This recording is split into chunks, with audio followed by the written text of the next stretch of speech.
to you to show my gratitude. What can I do to show you I love you? Take my life, I'm yours. I just wanna give you more. More of my heart, Lord. More of my life, Lord. More of my gratitude. I just wanna give you more of my faithfulness. More of my time. More of my love. Hey, how are you? I'm good. Happy Thursday, pretty lady with the hair. Happy Thursday. You know what? I figured I would have to do a little switch up today. Yes. You fly, mama. This is my Mr. Holder calls the other one my Foxy Brown. This is my Mary J. Blige. Okay, I'm just gonna leave that right there. And that is not because she wears one like this. This is because this one can play at Harvard. That's why. Okay. All right. That one can get down. Welcome back to Sisterhood Coffee Chat with Bernadette and myself as we come here Monday through Friday and do what we do with all of you, which is sisterhood. It's Thursday, day 4 of the Daniel fast. Bernadette, how you feeling? I feel good. You know what? I'm really excited about, just changes that I'm making during this time. So I'm excited about that. Cheers. I see you. All right now. My green juice. You know, it's a beautiful thing to create just spaces for sisterhood, for healing, to be better. And if you are joining us on the Daniel Fast, even if it's not about food, we want to hear from you on any of the platforms that you can connect with us. Just send us a note, send us a direct message, email us, and let us know. How are you doing on the 21 days leading up to Resurrection Sunday? Yeah, I'm excited. I'm so excited. You know what? I am excited and definitely positioning myself to not get ready, but just stay ready. Stay ready, because I already feel like, there is definitely something great that is getting ready to happen. And so I just want to stay in the right position to be able to do whatever it is I need to do. So I'm excited about that too. Absolutely. Absolutely. Ooh, I'm sorry, guys. I thought my ringer was down. And when you said stay ready, that reminds me, I've got to do a follow-up phone call for us today regarding this wonderful Sisterhood Coffee Chat brand. We will be bringing you something new soon and can't wait to share it. And it will not only include Bernadette and myself, but some other amazing women. Mm-hmm. And so we're going to add on to what this is. And my prayer is that the ladies who will hang out with us on Sundays will spread the word Monday through Wednesday for people just to check in and just to see how they're doing on the fast and with sisterhood. And I think it's going to be amazing. I think we're going to do something great. I feel it. Yeah. God is good. God is good.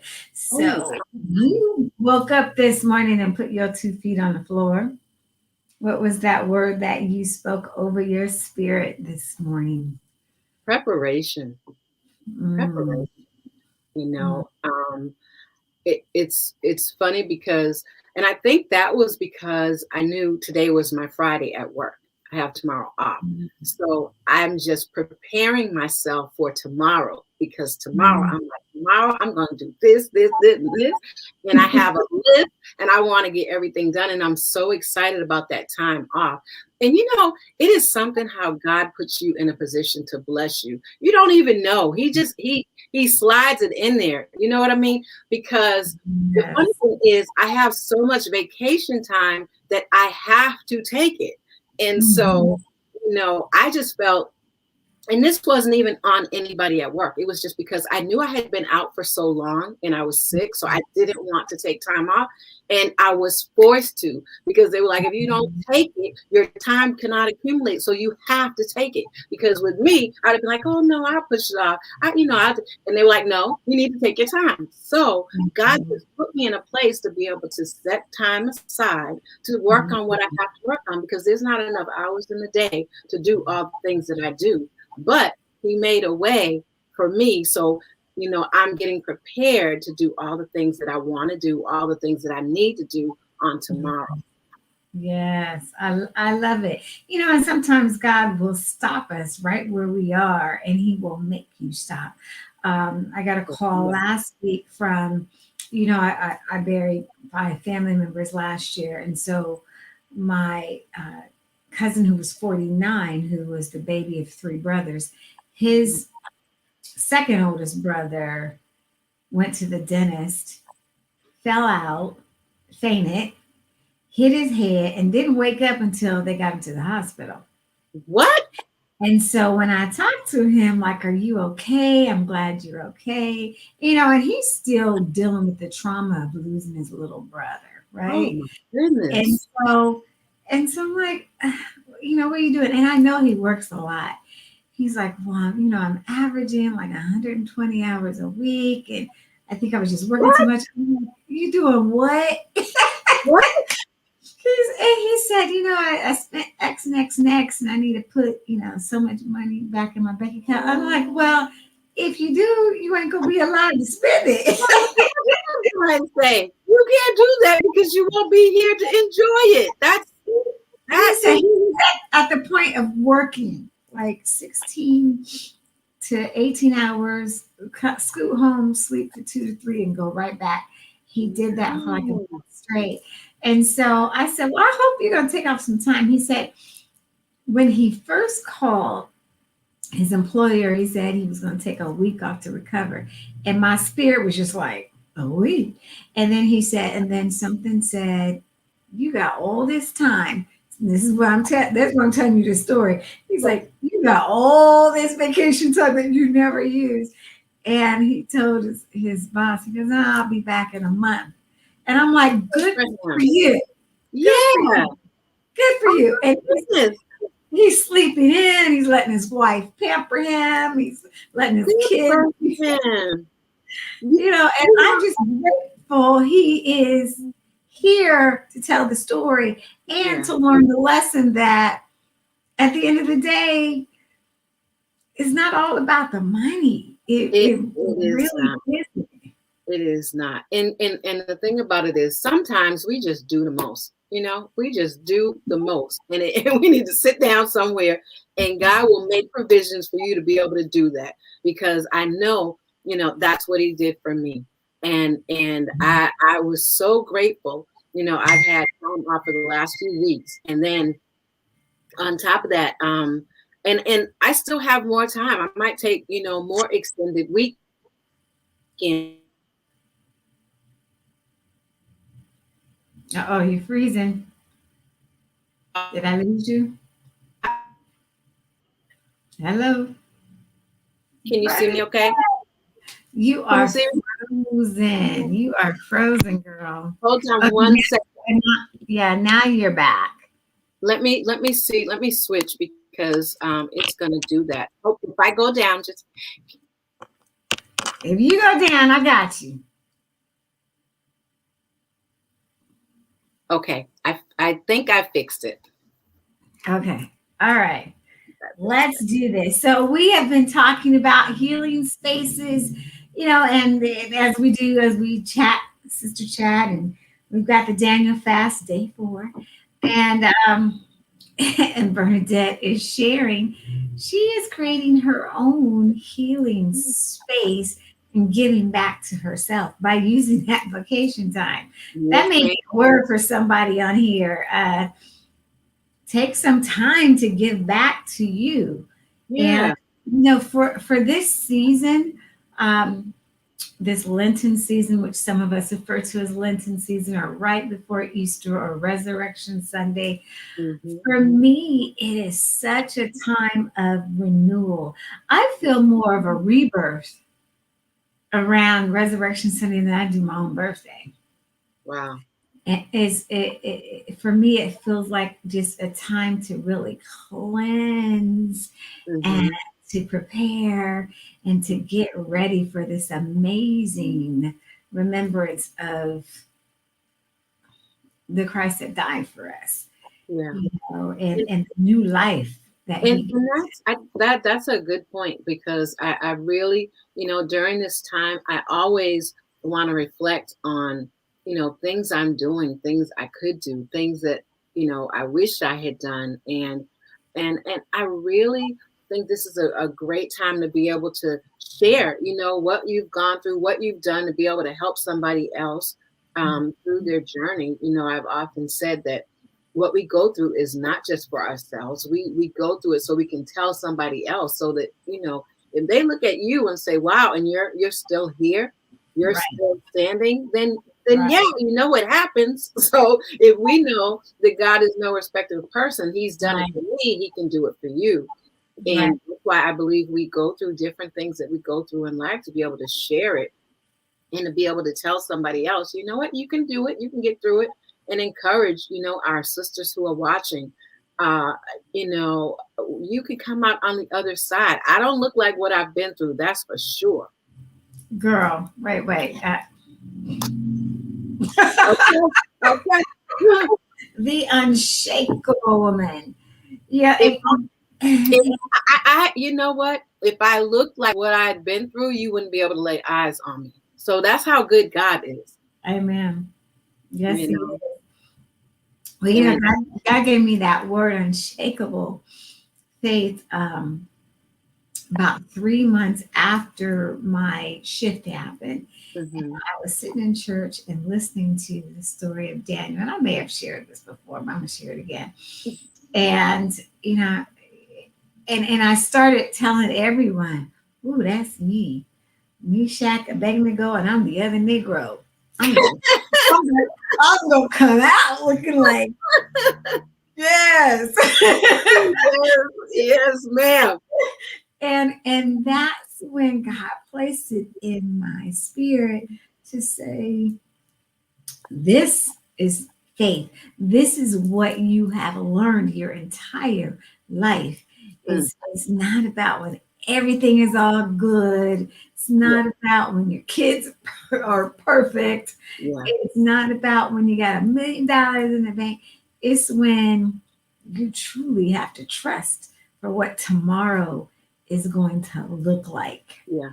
And that therein is the unshakable woman, and truly trusting for tomorrow, mentally, emotionally, spiritually, physically, and not looking like what you go through.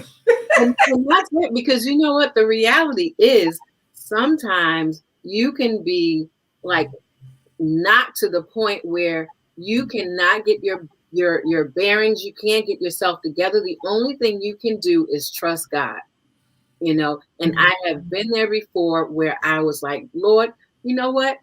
If you don't do it, it can't be done. If you don't help me get through it, I don't know how I will. Right. I've been to points where, you know what, I depression can set in. You feel like I don't know how I'm going to get through this. You feel like you just want to die. And then all of a sudden something, you just like snap out of it. What is going on? You belong to me. I've got you. And when you come to that realization and you know who you are, and like you said, whose you are, that's the difference. Right. That is the big difference. When you get to that point and you can really know and feel that, then you're good. You're in a good place, because I don't know what tomorrow is, but I know right now, I know who holds my tomorrow, and I trust him with everything. So if he's got me this far, he's singing, and I don't sing. I trust him. And because what else can I do? Right. So when somebody is going through, and I hear women who often say, wow, this is so hard.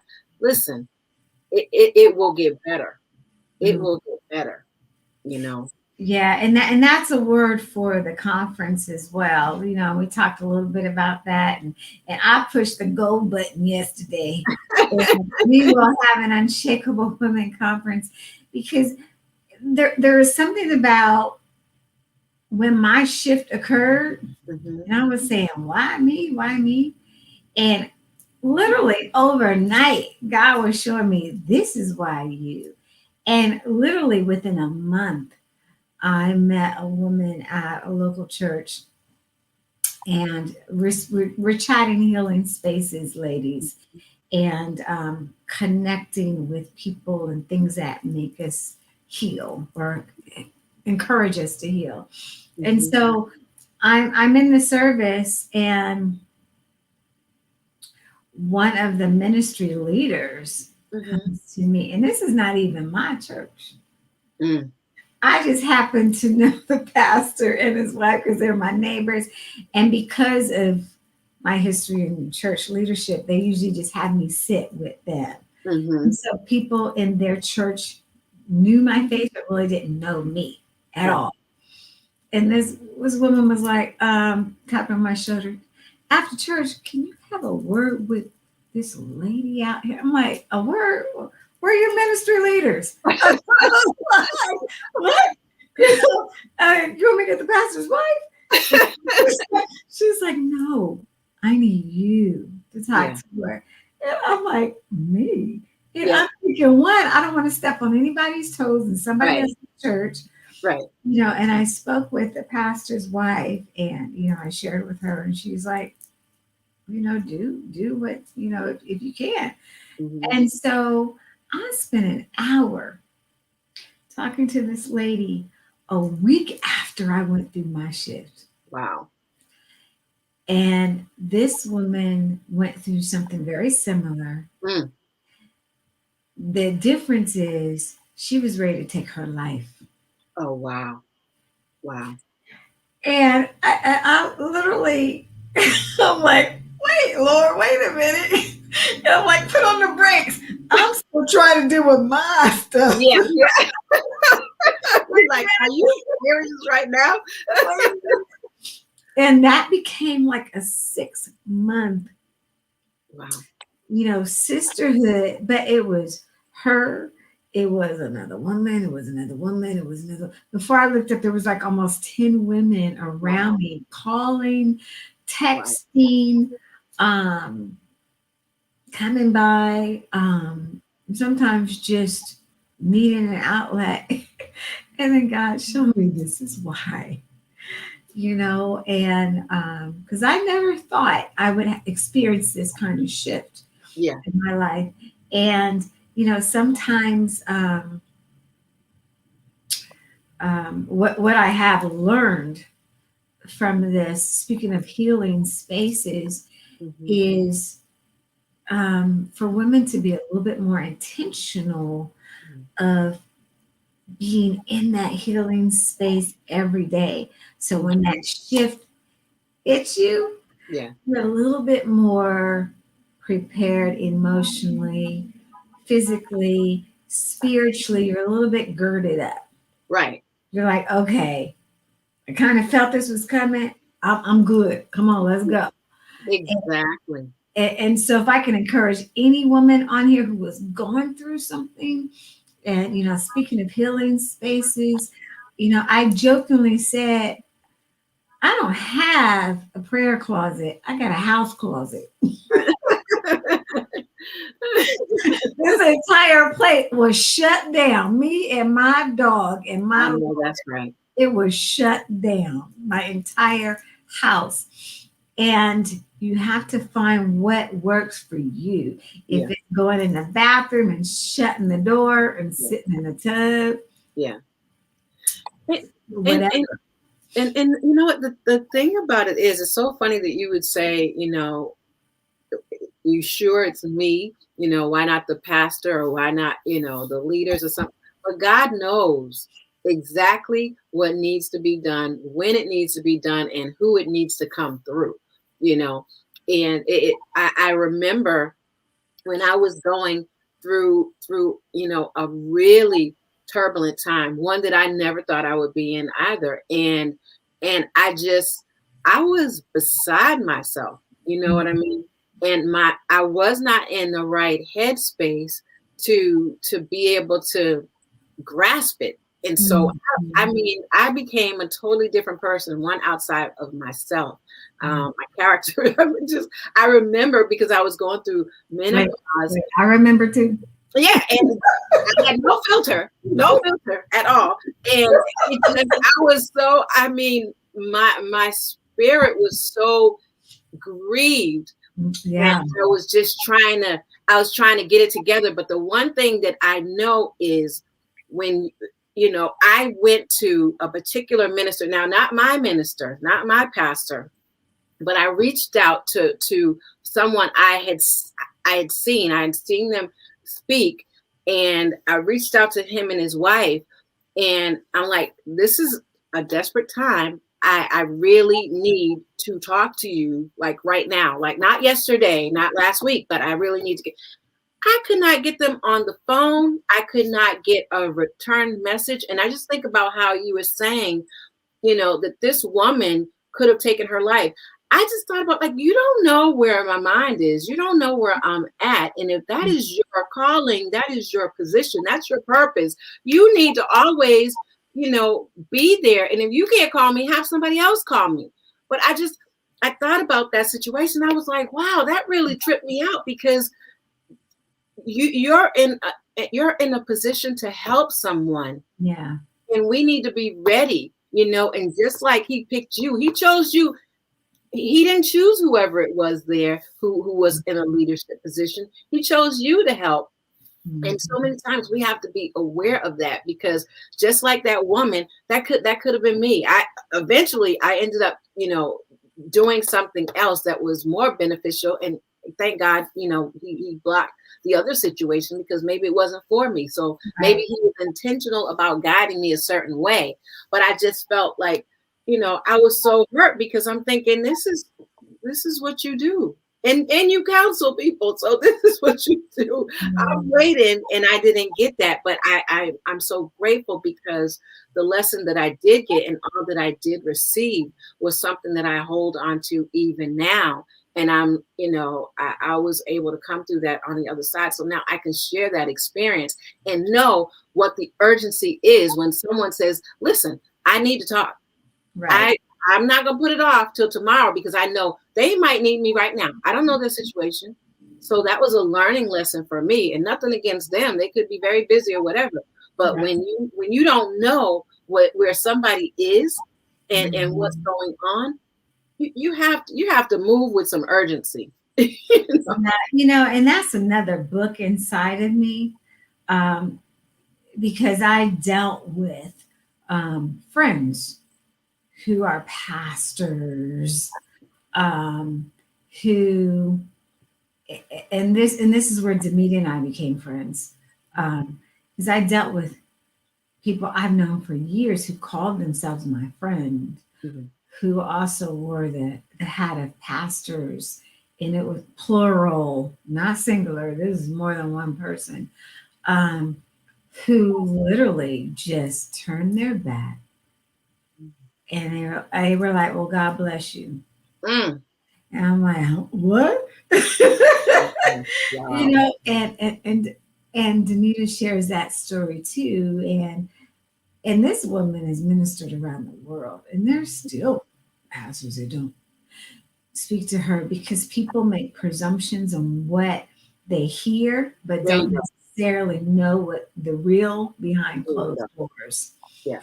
And you know, and sometimes what us in the Christian community, one of the things that I am learning to try to do a little better, you know, if someone comes to me, to be open to hear the fullness of what's going on. and to be mindful of where their spirit is, and yeah, we're not going to be able to help everyone. Right. We're not going to be able to serve everyone or speak to everyone's problems, but I believe if you believe you have been called, Mm-hmm. and if you believe you have been anointed to lead in ministry, then you have a responsibility to listen. Yeah. And I did share with someone, and this is the first time I'm saying this in public on a public platform. I shared with a sister in ministry when I was going through a rough time that I said, I feel suicidal. I was ready to just check out of here because it was that bad for Mm. me during that time.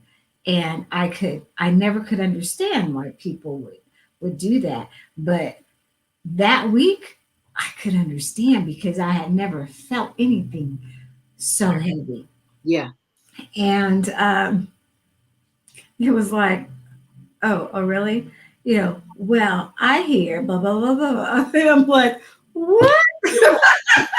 I'm like, hello. So for any women, we're continuing to speak healing spaces during this time, during this season. And this is a reminder for me constantly, check who's pouring into your cup. And some of your friends who you call your friends, assess, take a tablet out, use your journal and write, what is it that they pour into you? But see, the thing is, no, you finish your thought. Okay. And if you can't think of more than one or two things that they are pouring into your life to make you better, you need to tell that sister, we done. God will either give you the words, or he will pull that person out of your life. Yeah. And so I pray that we have better discernment, and you don't have to wait until you over 50 like me to discern the people who are around you who are more takers than they are givers. Because when that shift hits, you're going to need giving people pouring into your cup. And that's where true sisterhood comes Right. in. Right. Well, the thing with me, I'm really, when it comes to discernment, I'm telling you, if I start to feel one hair on my neck, I'm like, nope, I know. And I'm really so particular. If I know that I don't get a good feeling, this cup, you ain't pouring into this cup. And that just happened yesterday with you. Remember you telling me? You're like, no. I'm already got a feeling about this one. There you go. I'm trying to tell you, you have to be really particular. And when I'm telling you, when I get a good feeling, and it does not take long. Sometimes, I might want to give you the benefit of the doubt. Like if I get a feeling, I'm like, am I really? I know what I'm feeling, but am I really feeling that? Because I want to give you the benefit of the doubt. But when you said that, I was like, no. Well, wait until after the show, and excuse us, folks, because we talked a little bit outside of the scope of the show. But after the show, I got an update for you. So, ladies, tune into your discernment as you create these healing spaces. Yeah. And I shared earlier, for me, this is a time of rebirth. A lot of people celebrate around their birthdays. Yeah, I celebrate my birthday. But this season just seems so extra special for me. And I truly believe almost every time around this year, I'm fasting. Wow. and just walking into this newness. There's something about the newness of Resurrection Sunday, and just feeling a rebirth and the newness to be better, eating wise, emotionally, cleansing your space. I was doing something just very simple today, as I pulled into my garage and I took out my outdoor broom, and I just started sweeping the garage floor. And I noticed there were some leaves in there that had blown in, and I was just sweeping. And I said to myself, I just did this like 3 or 4 days ago, but it was a reminder that every time we open up our doors, we have people, things, spirits, things that want to enter into our space. And it's a continual process of sweeping out the stuff that does not serve you. It's continual. It's nonstop. You can't say, the Lord on Sunday, and by Tuesday you're like, I ain't gonna sleep no more. It's continual. It is. Continual rebirth. And Demita said it so eloquently yesterday. Just because X happened, don't mean that the anointing is gone from a person. We've had a young lady on this show, and Women in Silence, I spoke this morning. And for you who don't know who Women in Silence is, I'm not going to share, because you need to go back and watch the show. And watch the reruns. But one of the things that we were talking about is, that's your story, that's your journey, but God has still placed a vision in you that needs to be birthed. So no matter what your journey has been, you got to get up and keep moving, because when you wake up and you take a breath, that means God is saying, you still got a mission to complete. Yeah. And the thing is, when you don't complete that mission, when you don't walk in it, then you really fail in the opportunity to show someone else you can do it. There's a lot of women who are looking at her and say, you went through that and you are doing this. Oh, well, then I can do it too. Oh, well, you're not being, God is not punishing you. God is not, he's not a punisher. He wants to help us. He wants to build us up. He wants to help us to overcome whatever it is we've gone through and do better and help others to do better. I strongly believe that.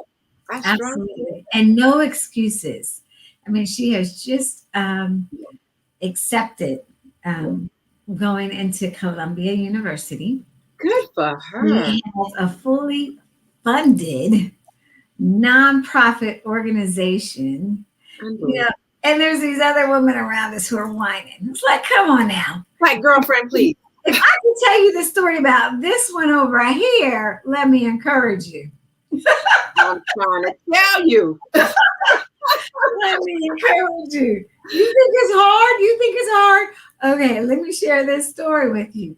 And that's part of creating these healing spaces for sisters, because I think some of us who think it's too hard, we need to look at other women who have gone through similar journeys and say, oh, she went through that and she doing what? What am I whining about? You know what? I should be sitting here, in a straitjacket, but I'm not, because there are plenty of times when I felt like I would just become unhinged, lose my mind. But God is so good, and that is not my story. That is not my story. That's why I know whatever it is, I love this platform because we're able to share with women and let them know that you will be all right. Yes, yes. So, and as we continue the Daniel fast, this is day 4. We want to encourage you to continue creating those healing spaces. And we are talking about food. We're talking about mental. We're talking about physical. When I get off of here, I'm putting on my roller skates. All right. Let's heal every single part of us as women, because we can't take care of anybody else unless we are okay. And that was such a hard lesson for me to learn personally. But let me tell you, you put one foot in front of the other and it will birth. You will be able to just move forward. And if we need to close because we can be here all day. So I know that's right. And we can have Bernadette say just some closing words for you, and then we'll see you tomorrow. Keep going. Yes. Keep going. Just that simple. Keep going. Do not give up. Keep going. Yes. Well, that's simple. Take it with you. Say it in the morning. Say it when you go to bed. Remember to walk uncommon and to live unshakable. We are so very grateful that you are connecting with us on our social platforms. Keep connected because we have something so very special coming for you starting on Sundays. And not certain if it's going to start this Sunday, but it will birth before Resurrection Sunday. Thank you again for joining us, and we will see you tomorrow. We appreciate you. Thank you.